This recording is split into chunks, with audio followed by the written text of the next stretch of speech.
अस्सलाम वालेकुम, welcome to agenda CSS. मैं हूं सिकलैन सिमल और आज हम बात करेंगे इंग्लिश एसे के बारे में। काफ़ी दिन हो गए, शायद 2-3 हफ्ते हो गए हैं कि हमने कोई भी एसे की आउटलाइन डिस्कस नहीं की। वैल्यूएशंस तो मैं साथ साथ कर ही रहा हूं और जिन लोगों ने वैल्यूएशंस करवानी है सीएसएस के लिए या फिर पीएमएस के लिए या तहसीलदार के लिए, वो रब्ता कर सकते हैं। स्क्रीन पे आपको नंबर दिया गया है। बट आई थॉट कि मैं आपके साथ एक आधा ऐसे डिस्कस कर लूँ। काफ़ी सारे लोगों की ये क्यूरी होती है कि सर स्टांस कैसे लिया जाए और क्या उसके अंदर काउंटर पर्सपेक्टिव देना चाहिए या नहीं देना चाहिए। तो इसी के बारे में बात करेंगे। ये एक आउटलाइन है जो कि मैंने चेक की हुई है, इसको आपके साथ शेयर करेंगे और इसी के ऊपर कमेंट्री करते हुए हम ये चीज़ें डिस्कस करेंगे। सो मेरी रिकमेंडेशन है कि आप वीडियो को एंड तक देखिएगा। एंड तक देखने के बाद आपको पता चल जाएगा कि कौन से स्टांस रिस्की होते हैं, कौन सा स्टांस आपको ले लेना चाहिए और इसके अलावा ये भी कि काउंटर पर्सपेक्टिव अगर देना भी है तो किस तरह से दिया जाए। ठीक है जी। So let us get started with the video. आज का हमारा टॉपिक है जी, social media has destroyed real life communication. तो आप नज़र आ रहा है कि जी ये काफ़ी एक हॉट टॉपिक है। सोशल मीडिया के ऊपर एक बहुत बड़ी तनकीद यही है कि इसने रियल लाइफ कम्युनिकेशन को, हमारे जो इंटरेक्शंस हैं उनको बहुत मिनिमाइज़ कर दिया है। तो क्या ये ठीक है या नहीं ठीक, इसके ऊपर आपने ऐसे लिखना था। आप इसके फॉर भी आर्ग्यू कर सकते हैं और अगेंस्ट भी आर्ग्यू कर सकते हैं। तो आइए देखते हैं कि उन्होंने क्या लिखा है। इंट्रोडक्शन है, उसके बाद thesis statement. Despite some shortcomings, social media has improved real life communications by allowing convenient access to messages across multiple domains, thereby enhancing existing connections। तो ये मेरे ख्याल में एक बहुत ज़्यादा रिस्की स्टांस है। द पॉइंट बीइंग कि जी आपने जो रियल लाइफ कम्युनिकेशन है उसको जो है कॉन्टेक्चुअलाइज किसी दूसरी सेंस में कर लिया है कि जी लोगों की बहुत ज़्यादा कम्युनिकेशन हो रही है थ्रू डिजिटल मीडिया। ठीक है जी, वैलिड पॉइंट है कि बहुत ज़्यादा enhanced communication है and we have transformed the world into a global village। but the point is कि यहाँ पे रियल जो वर्ड लिखा हुआ है, रियल लाइफ, इसके ऊपर बहुत ज़्यादा फोकस है। रियल लाइफ कम्युनिकेशन क्या है? लोगों की आपसी कम्युनिकेशन। एक ही घर में बैठे हुए या एक ही कमरे में बैठे हुए 5 दोस्त, आपको अपने दोस्तों के साथ भी तो यही गिला होता है ना कि आप दोस्तों के साथ बाहर जाते हैं तो बाहर जाके भी खाने पीने की जगहों पे बैठ के या फिर शुगर लगाने की जगह पे भी बैठ के 5 बंदे अपने-अपने मोबाइल पे अदर-अदर स्टोरीज़ अपडेट कर रहे होते हैं। सो वो वर्चुअल कम्युनिकेशन जो है उसने रिप्लेस कर दिया है रियल लाइफ कम्युनिकेशन को। हम साथ बैठ के भी एक-दूसरे से दूर होते हैं और दूर बैठ के तो वैसे ही दूर हैं। ठीक है जी? सो मेरे ख़्याल में कि ये स्टांस जो है ये रिस्की है, ये आपको नहीं लेना चाहिए थे। ठीक है जी? मैं इस स्टांस के खिलाफ हूँ। आपको चाहिए कि जो उसके ऊपर जेन्युइन क्रिटिसिज्म है, रियल लाइफ कम्युनिकेशन को डिस्ट्रॉय किया है, हाँ जी किया है, तो आपको इसी के साथ ही चलना चाहिए और इसके बारे में आर्ग्यू करना चाहिए, बजाय ये कि आप उसके टॉपिक को ही तोड़-मरोड़ दें और आप रियल लाइफ कम्युनिकेशन को ही रीडिफाइन करना शुरू कर दें। ठीक है? आप जो रियल लाइफ कम्युनिकेशन का वर्ड है, इसको इंटरप्रेट किसी और ज़ाविये से करना शुरू कर दें, तो शायद एग्ज़ामिनर अच्छा मेरे जैसा बंदा जो है वो इसको दूसरी-तीसरी दफ़ा में जाके समझेगा कि जी चलें ठीक है, हो सकता है रीडिफाइन किया जा सकता है। बट द पॉइंट इज़ कि एग्ज़ामिनर के पास इतना टाइम नहीं होता कि वो आपकी एक-एक चीज़ को 3-3 4-4 दफ़ा देखेगा। उसको जो पहली दफ़ा में चीज़ समझ आ जाएगी वो ठीक है, अगर उसको समझ नहीं आती या उसको लगा कि जी आप अपने स्टांस में कन्फ्यूज़्ड हैं, तो वो उसी वक़्त गलत करके आगे चला जाएगा। ठीक है जी? But still I have checked this essay of yours. तो आप इसके पॉइंट्स वगैरह देख सकते हैं, लेकिन इसको किसी और एसे में यूज़ कीजिएगा। इस एसे में या इस टॉपिक के अंदर ये यूज़ ज़्यादा नहीं होंगे। Contextualizing the link between social media and real life communications, social media has improved real life communication। ये इनकी थीसिस है जी, enabling interpersonal communication across thousands of miles। ठीक है? तो interpersonal communication thousands of miles वाली तो है, वो तो है ही वर्चुअल भाई, वो जब भी होनी थी, चाहे वो पहले खत के ज़रिए होती थी या टेलीफ़ोन के ज़रिए होती थी, तो वो तो होती ही वर्चुअल थी।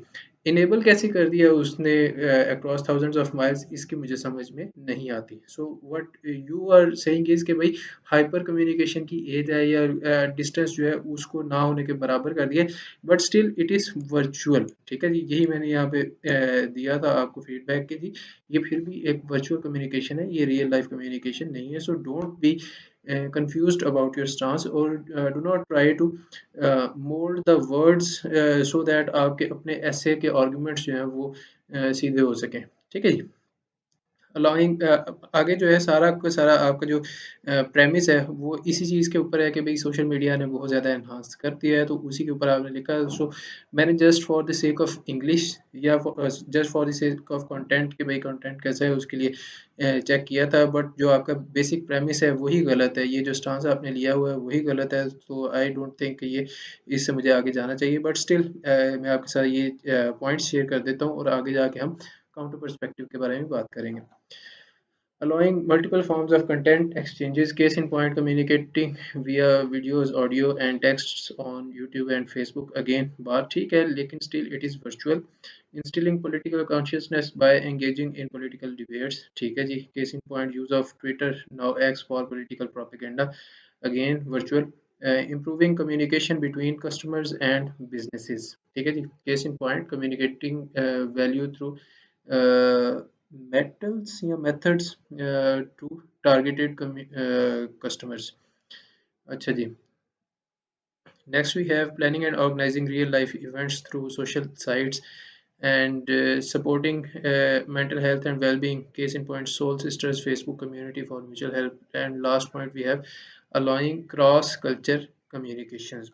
आगे आते हैं जी इनका जो काउंटर पर्सपेक्टिव है, social media as a destroyer of real life communication. मैं समझता हूँ कि इसको आपका थीसिस होना चाहिए था।